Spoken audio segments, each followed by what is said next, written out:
कि आपको लगता है कि एक्सेस स्क्रीन टाइम या स्क्रीन के साथ जो आपके बच्चे का इन्वॉल्वमेंट है वो आपके बच्चे के डेवलपमेंट में रुकावट क्रिएट कर रहा है। मैं Vitika Kapoor, senior speech and hearing consultant, आज आपके बीच में हूँ इन्हीं चीजों से रिलेटेड आंसर्स आपको देने के लिए, ताकि आप अपने बच्चे के डेवलपमेंट को सही तरीके से समझ सकें और उसको हेल्प कर सके सही टाइम रहते।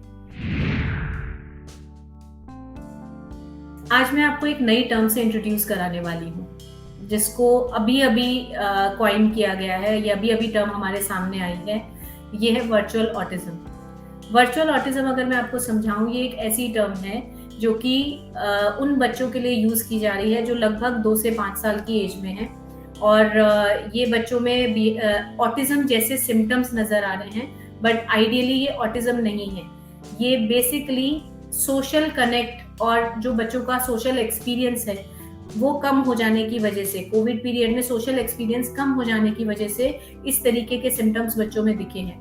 और दूसरी चीज जिसने इस वर्चुअल ऑटिज्म को एग्रीवेट किया है वो है स्क्रीन टाइम, क्योंकि बच्चों को कोविड के पीरियड में सबसे ज्यादा स्क्रीन एक्सपोजर मिला था, जिसकी वजह से बच्चों का जो एक normal speech and language development है, जो उनका इमोशनल डेवलपमेंट है, जो उनका प्ले डेवलपमेंट है, फिजिकल डेवलपमेंट है, बिहेवियर डेवलपमेंट है, ये सारे डेवलपमेंट उनके इम्पैक्ट हो गए, because they were confined to screens.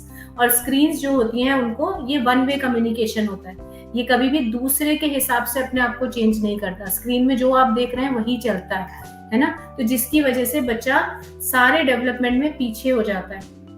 और ये सारी चीजें जो हैं बच्चे के इस एज पे, जब वो डेवलपिंग एज में है, 2 से 5 साल का पीरियड क्रिटिकल डेवलपमेंट पीरियड होता है। और इस डेवलपमेंट पीरियड को क्रिटिकल क्यों बोला जाता है? बिकॉज इसमें न्यूरल सिनेप्सिस ब्रेन के लेवल पे सबसे तेजी से होती हैं। आप कोई भी चीज बच्चे को नहीं सिखाएंगे इस समय, बच्चा बहुत जल्दी सीखेगा।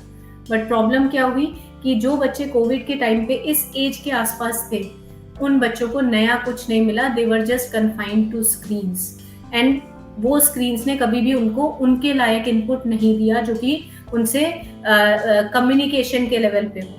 और इस वजह से इन बच्चों की ग्रोथ, स्पेशली लैंग्वेज के टर्म्स में अगर मैं बोलूँ, रुक चुकी है।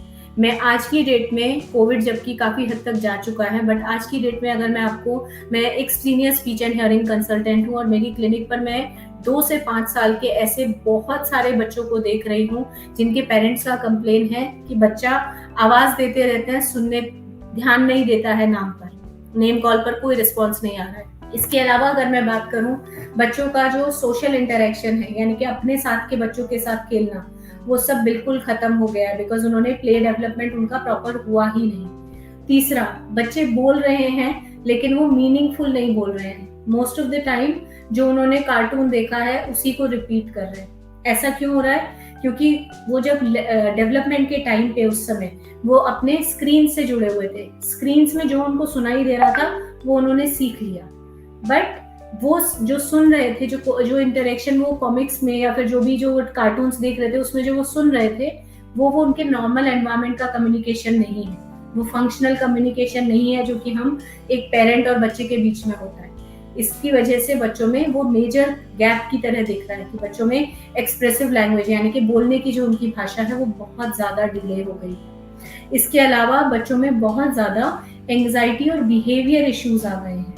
बिहेवियर इश्यूज को ऐसे समझिए, जब आपको दिमाग में समझ में आ रहा है कि आप क्या चाहते हो अपने एनवायरनमेंट से। जैसे जैसे बच्चा बड़ा होता है उसका आईक्यू तो बढ़ रहा है ना, तो वो अपने एनवायरनमेंट से कुछ चीज स्पेसिफिकली चाहता है लेकिन बोल नहीं पा रहा है, उस चीज को समझा नहीं पा रहा है, तो बच्चा फ्रस्ट्रेशन में आता है, उसमें बिहेवियर इश्यूज आते हैं, एग्रेशन आ जाता है, बहुत ज्यादा हिटिंग बिहेवियर आ जाता है। ये सारी चीजें जो हैं एज अ कंप्लेन उन पेरेंट्स के पास से आ रही हैं जिन बच्चों ने इस टाइम में बहुत ज्यादा एक्सेस स्क्रीन टाइम लिया है, या फिर जिनको किसी भी तरीके से एक सोशल कनेक्ट जो मिलना चाहिए था वो नहीं मिल पाया है।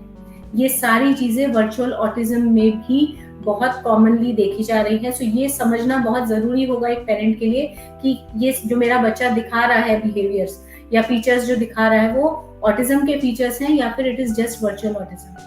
और मैं आपको एक चीज समझाने के लिए डेफिनेटली बोलूंगी कि ये वर्चुअल ऑटिज्म कंप्लीटली ट्रीटेबल है अगर आप सही टाइम पर इसको आइडेंटिफाई कर और बच्चे को प्रोफेशनल हेल्प और गाइडेंस दे देते हैं, तो बच्चा पूरा रिकवर कर सकता है। आइडियली आपके अवेयरनेस की ज़रूरत है, आपको पता होना चाहिए कि आपको क्या करना है।